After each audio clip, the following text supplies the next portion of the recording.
ظاہر ہے جی جب تک آپ سنجیدہ امور پر یا متنازع امور پر کوئی بات طے کرنا چاہتے ہیں تو ایک ماحول تو بنانا پڑتا ہے، تو اس کو آپ اسی کا حصہ ایک منٹ میں ایک پوائنٹ میں صرف ایک بات کرنا چاہتا ہوں جی. مولانا صاحب بھی بیٹھے ہیں اور کھڑے ہیں، تو اس سے فائدہ دو چیزیں جو ہے نا ہم یہاں سپورٹ کرنے آئے ہیں کہ جو عدلیہ کے خلاف کمپین چلا ہے اور جس طرح آج سینٹ میں ڈسکشن ہوئی ہم اس کی مذمت کرتے ہیں.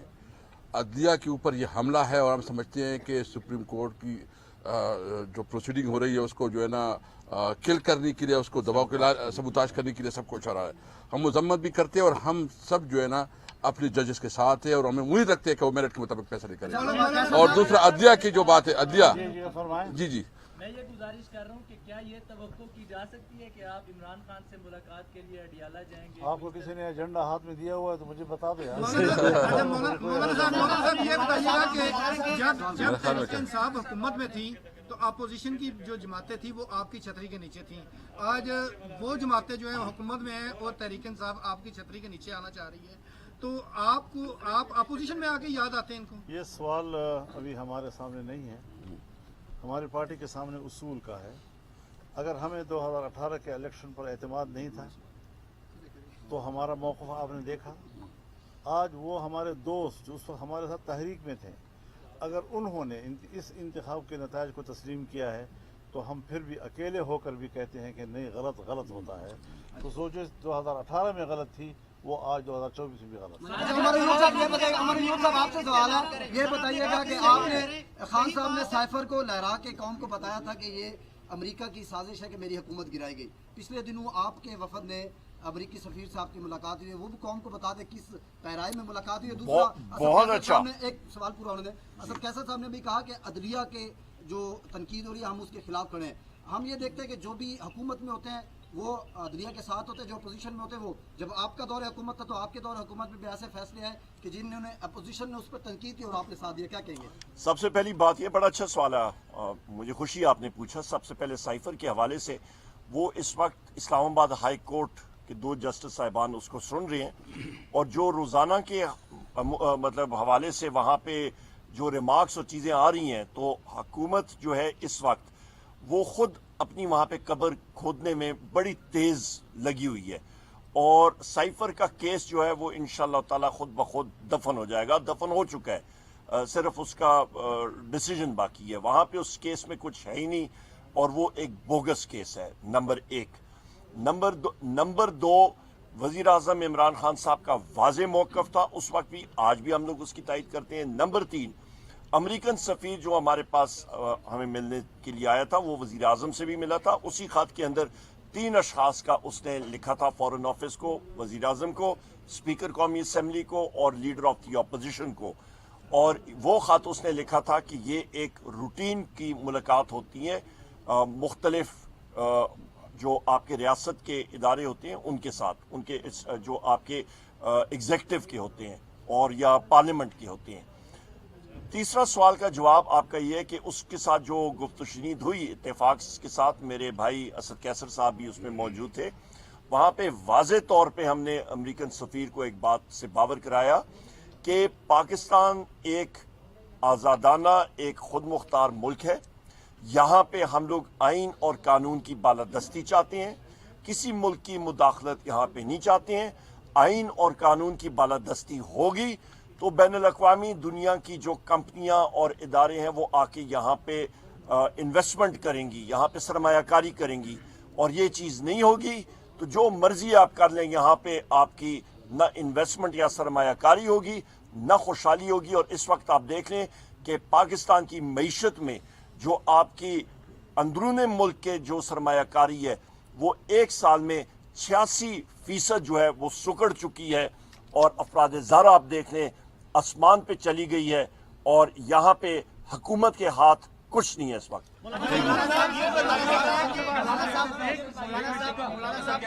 سب کا فاٹا میں صرف 7 ٹارگٹ کلنگ کے واقعات ہوئے ہیں. اس کے علاوہ اسلام آباد میں بھی شیم میل نے جس طرح کے پچائی کا ترجمان پر حملہ کیا ہے. تو اس طرح کی یہ جو چیزیں چل رہی ہے، تو کیا آپ کے خیال میں موجودہ حکومت اور باقی جتنے بھی سیکیورٹی کے ادارے ہیں لوگوں کے تحفظ میں مکمل طور پر ناکام ہیں؟ رؤوف حسن صاحب کے اوپر جو حملہ ہوا ہے، سب سے میں اس کی مذمت کرتا ہوں. اور بالکل عمر ایوب صاحب کی بات صحیح ہے کہ بجائے اس کے کہ اس پر حملہ کرنے والے مجرموں کا پیچھا کیا جائے، ان کو گرفتار کیا جائے، ان کو کیفر کردار تک پہنچایا جائے، انہوں نے وہاں پر ہمارے کارکنوں کو گرفتار کرنے کے لیے چھاپے مارے، تو یہ مناسب باتیں نہیں ہیں، اور یہ جمہوریت اور جمہوری آزادی اور اظہار رائے کی آزادی پر ایک سوالیہ نشان بن جاتا ہے۔